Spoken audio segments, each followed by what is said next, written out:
Hello बच्चों, चलिए प्रश्न को देखते हैं। हाइड्रोफाइट जो हाइड्रोफाइटिक तथा जीविताओं के साथ होता है।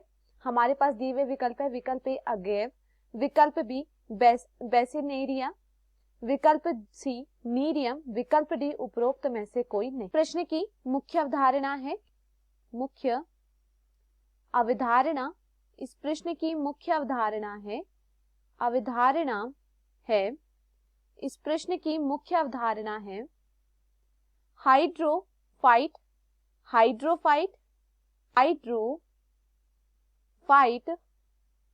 Hydrophyte, zero fight. इस पर अवधारणा है hydrophyte, zero fight, zero fight. देखिए, अगर हम बात करें सर्वप्रथम हाइड्रोफाइट के विषय में, हाइड्रोफाइट के विषय में कि हाइड्रोफाइट क्या होते हैं, तो देखिए हाइड्रोफाइट क्या है।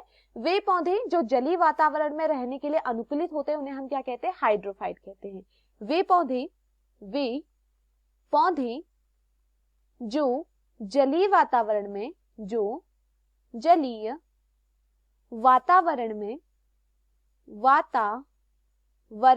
वे पौधे जो जलीय वातावरण में रहने के लिए, वे पौधे जो जलीय वातावरण में रहने के लिए अनुकूलित होते हैं, अनुकूलित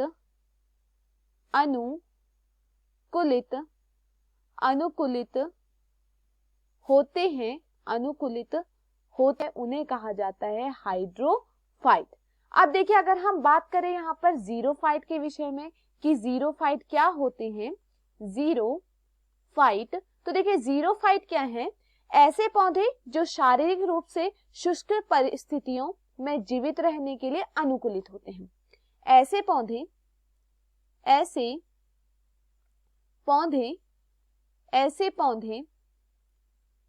जो शारीरिक रूप से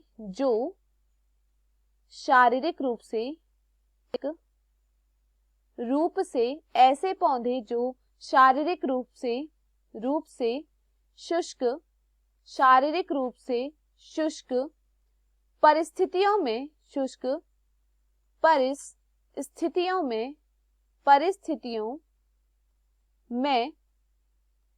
में जीवित रहने के लिए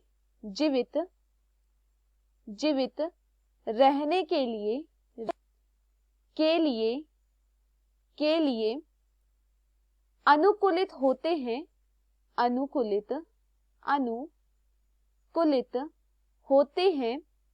अनुकूलित होते हैं, उन्हें क्या कहा जाता है, उन्हें कहा जाता है फाइट कहा जाता है। अब देखिए यहाँ पर प्रश्न में क्या कहा गया है, हाइड्रोफाइट जो हाइड्रोफिटिक और जीरोफिटिक विशेषताओं के साथ होता है। विकल्प ए दिया गया है अगेव। देखिए, अगर हम बात करें अगेव की, तो अगेव क्या है, यह एक जीरोफाइटिक है। और यहाँ पर क्या कहा गया है, हाइड्रोफाइट जो हाइड्रोफिटिक और जीरोफिटिक की विशेषता बताता है। और अगेव क्या है, यह क्या है, एक जीरोफाइट है, तो यह तो यहाँ पर गलत हो जाता है। विकल्प भी दिया गया है बेलिस्नेरिया। देखिए, अगर हम बात करें बेलिस्नेरिया की, यह क्या है, यह एक हाइड्रोफाइट है, परंतु यह क्या है, यह जीरोफिटिक विशेषताओं के साथ नहीं होता है, तो यह यहाँ पर क्या हो जाता है। विकल्प सी दिया गया है नीरियम। देखिए, अगर बात की जाए नीरियम की, तो यह क्या है, यह भी एक क्या है, जीरोफाइटिक है, तो यह भी यहाँ पर क्या होता है, गलत हो जाता है। विकल्प डी दिया गया है उपरोक्त में से कोई नहीं, तो यह यहाँ पर क्या होता है, सही होता है। तो दिए हुए विकल्पों में हमारा सही विकल्प होता है विकल्प डी। मैं आशा करती हूँ आपको इस समझ में आया हो। धन्यवाद।